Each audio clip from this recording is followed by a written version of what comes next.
Are they afraid? Let's find out. Let's ask Congresswoman Michelle Bachmann, who joins us right now.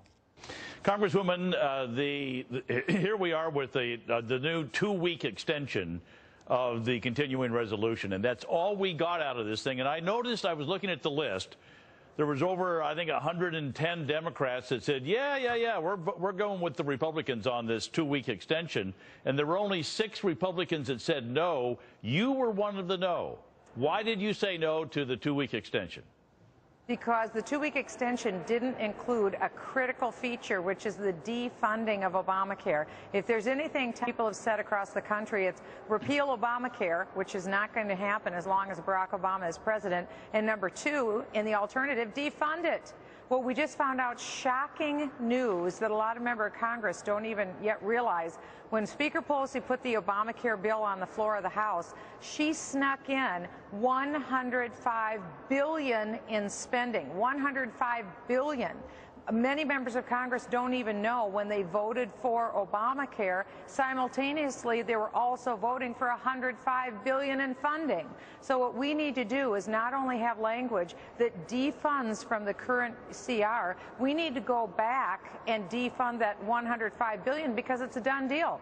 President Obama has the ability now to spend $5 billion this year to implement Obamacare, and between now and 2019, he has another $100 billion to spend. The American people are against that, so here we are trying to claw out $61 billion in additional spending.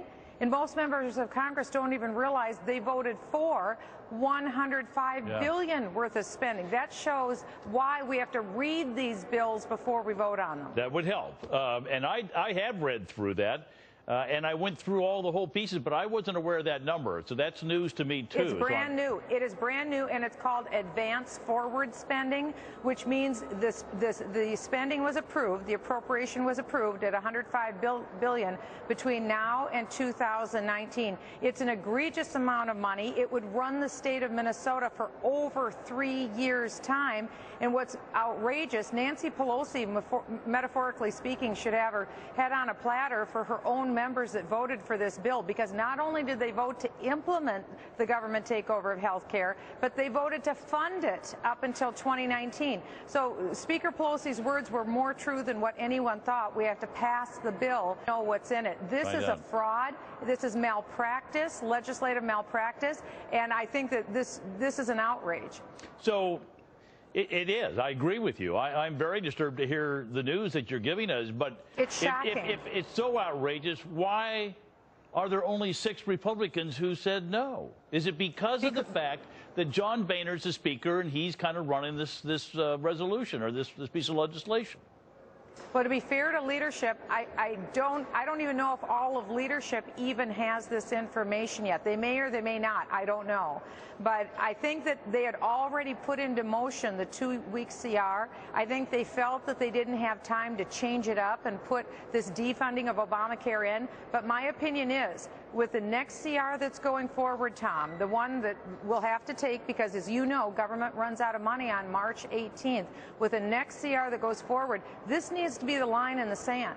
Because we can't win if we don't fight, and we have to put in non-negotiable language that not only do we defund Obamacare going forward, but we need to claw back $105 billion. Because if members of Congress didn't even know they were voting on that spending, I think that President Obama and Harry Reid should be ashamed of that money that was appropriated, and they need to give this money back.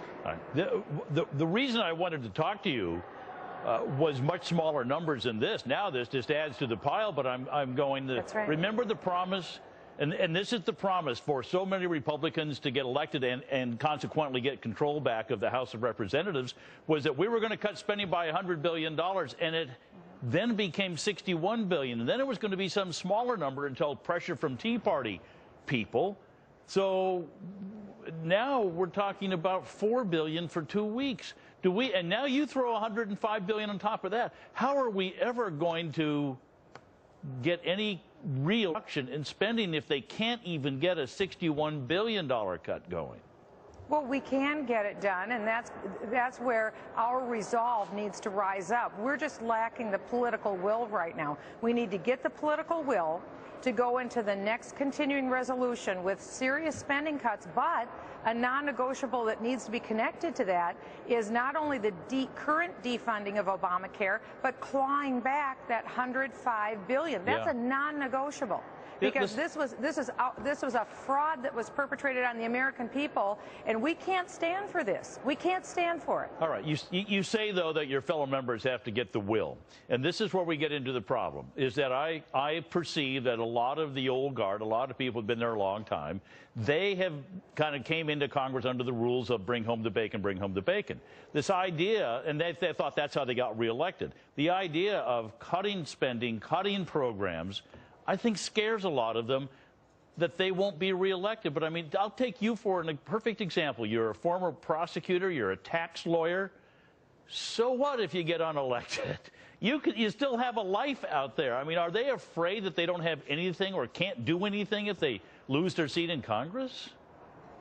Well, again, I think the main thing right now is that your viewers go directly to the phone, call your member of Congress and tell them, on the next continuing resolution, not one penny should be approved in spending unless it is coupled with clawing back that $105 billion in Obamacare spending and perfectly defunding Obamacare. I think that the current members of Congress need to see the steely resolve that the American people have. I talk to people from all over the country all the time, Tom, and they are livid right now. They want to make sure that we mean what we say and that we actually do defund Obamacare. They want us to change the arc of history. This is our upbeat. Let's go toe-to-toe with Barack Obama and Harry Reid and change the arc of history.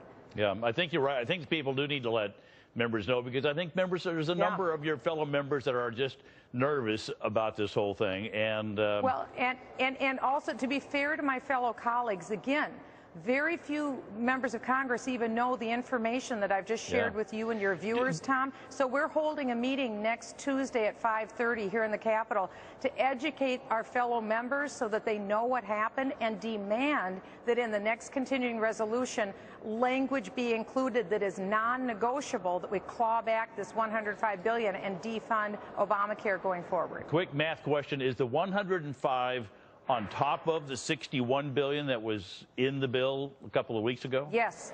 Yes. All right. Add the two together. Yes. All right. Congresswoman Michelle Bachmann, always great to talk to you. And thank you so much for keeping us really up to date on this new information. Thank you. Thank you. Thank you, Tom. You bet.